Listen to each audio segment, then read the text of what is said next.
Welcome back to Ozarks Fox AM. It's time for another Rabe review. Now, before we get into our reality recap of The Hills and The Bachelorette, let me just preview a couple of shows I'm excited about. First up, Flip or Flop Season 8 premieres tomorrow night on HGTV. Tarek and Christina are back, even though they have divorced.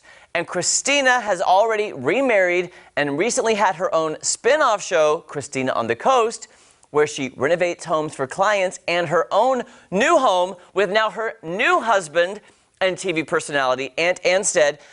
Oh, and by the way, Tarek is getting his own spin-off show next year, a show called Flippin' 101 with Tarek El Moussa. Now, they're both splitting up doing separate things and the show. And by the way, since last time we saw them, Flip or Flop has had several new editions of the hit series since last we saw Christina and Tarek in the original Flip or Flop. Let's go through them, right? We've had Flip or Flop Vegas, Flip or Flop Atlanta, Flip or Flop Nashville, and Flip or Flop Fort Worth. Okay, here's my thing. I like them. I like Flip or Flop. But are we still going to care about Christina and Tarek now that they're separated? Now that we've seen Christina with her new husband on their new show and their new baby on the way, will Tarek and Christina still have the same magic and chemistry that we expect, or is it just going to be awkward and weird that they've divorced and now she's remarried, having a new baby, and now it's rumored that Tarek is dating my friend Heather from Selling Sunset. And yes, I called her my friend because I met her in LA and she was lovely, and I love Heather so much. So I'm hoping that Heather is dating him because I think Tarek needs a good gal like Heather. Love you, Heather. Anyway, we'll see what happens tomorrow on the Season 8 premiere of Flip or Flop on HGTV at 8 p.m. Also premiering next Wednesday, 1 week from tonight, is the much anticipated Beverly Hills 90210. Well, actually, it's BH 90210. It's the semi-reboot, okay? Look at this poster. I'm hanging this over my bed when I get home. I cannot wait for this one, but let me just give you a warning. All the clips of the show they have released, the characters are not playing the characters. They're playing heightened versions of themselves. So they aren't calling each other like Brandon and Brenda. They're calling each other Shannon and Jason, as in Shannon Doherty and Jason Priestley. In fact, one of the clips you hear Tori Spelling say, "Hey guys, it's time to talk about doing a Beverly Hills reboot." So they're playing themselves, talking about doing a reboot.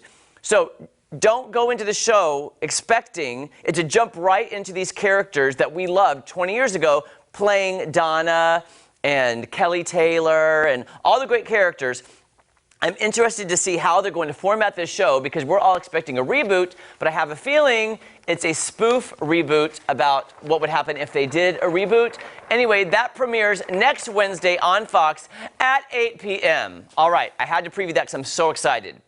Now, let's move on to The Hills New Beginnings, and we'll bring in our resident Hills expert, Jasmine Perry. Jasmine, I watched The Hills yesterday. A few things I noticed.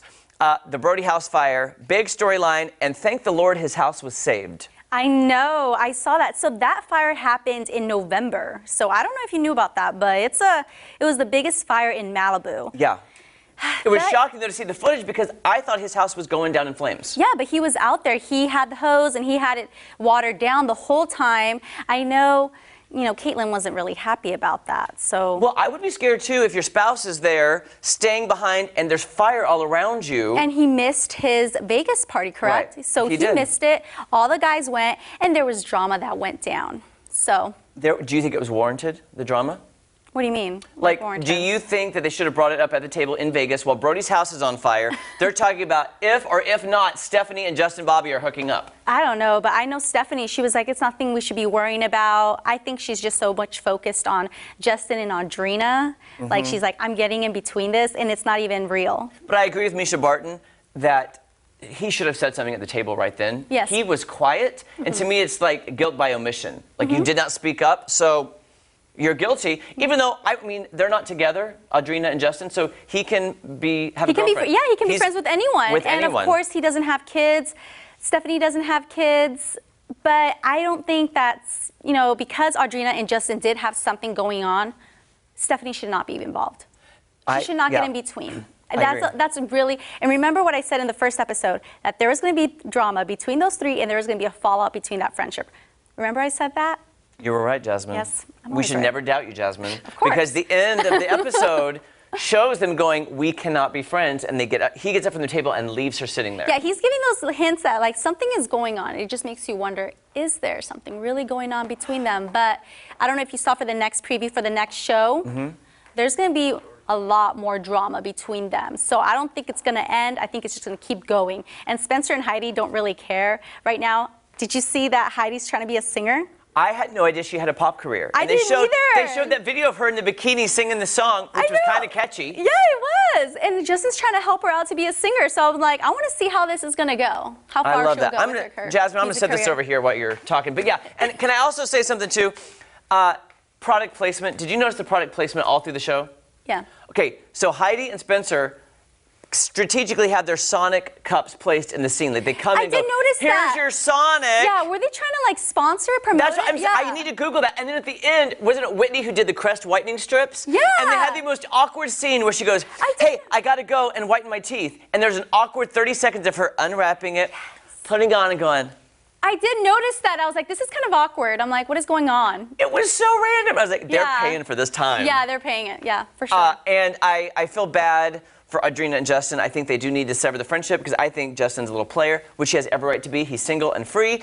And I think Stephanie, I think she needs medication because she goes from this all and the time. Joey, did you see Audrina's Yeah. friend? She's like, you know, telling Audrina like, yo, I think there's something going on. I think they are having a I thing. kind of trust Joey a little bit, but okay. So We'll see what happens. I'm excited to see what happens, but Yeah. we need to move on now because the Bachelorette finale was last night. Hannah B finally picked a guy, and we got to bring in Kaylee because this is really the difference of two opinions. We have Jasmine on one side. Oh, thanks. got the rose. Yeah, of course. I always Jasmine got the rose. So I love. Thank you. I accept this rose, Jasmine. I love how you bow.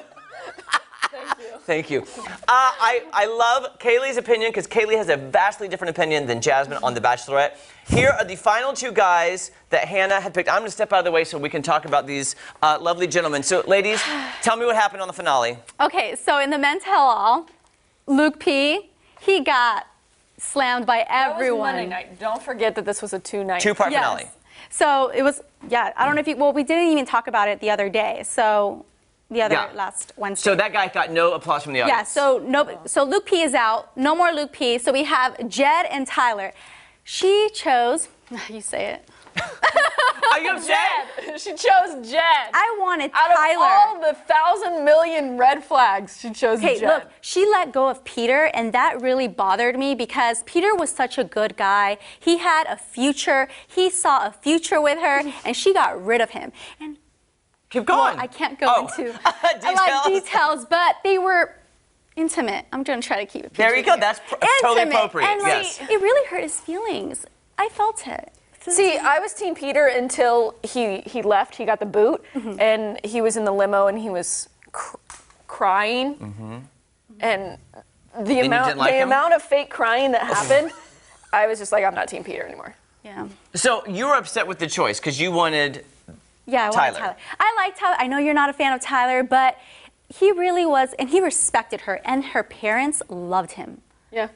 He made a So why do great you think impression. she picked him, though? Why do you think she picked him? This is my theory. Okay, she Okay. picked Jed because like a week or so before she had to make a decision, I feel like she knew about Jed's girlfriend scandal because he Right. had a girlfriend leading up until the very day that he went out to Hollywood or wherever they fly to. Okay. So he had a girlfriend back home, and I feel like she picked him so she could get out of it and not have to make a decision. Because, spoiler alert, she breaks off the engagement with Jed. Yes, we found it out at the end. Yes. On the live portion that they are not together anymore. So yeah, So now Jed she has no strings. and Hannah. Hannah So from did- I feel like that was her way out. So she didn't want to pick anybody because she thought maybe she didn't have a connection with any I of felt them. like she was too immature to pick anyone to begin with. she's like about 23, 24 years old. I Why are think. they having She somebody so wasn't ready. young be a She wasn't bachelorette? ready. I She don't wasn't know. ready. That's- I don't think she was I'm ready. telling That's the whole gist of the show. You need to get a 36-year-old woman up there to be the bachelorette because that woman knows what she wants, She okay? does. Marriage. Let me say, not a kids. 23-year-old little girl, I'm not going to say it, but up there trying to, I'm just saying that makes no sense to me. You're not going to find true love at 23, no offense. Yeah. And can I tell you, I saw this meme. Jasmine, can I see these flowers? Of course. This makes perfect sense now because Kaylee, you said all the red flags, right? I saw this meme where this guy was bowing down to a girl with a stem of red flags. Oh. And she was like, oh, I love them. There That you go. would be Jed. That would be Jed. Now I get it. Thank you, ladies, so much for that reality recap. Does not make me want to watch The Bachelorette anymore, though. Yeah, that was one of them. I'm All right. ready for next season. All right, coming up a bit later, Carissa, our summer intern, is cooking for us. Ozarks Fox AM will be right back. But on this final one here, you get a rose, Thank you. and you get a rose. You get a rose, you get a rose, you get a rose. I get all of them. You get all of them. There you go. Take them. You're all good.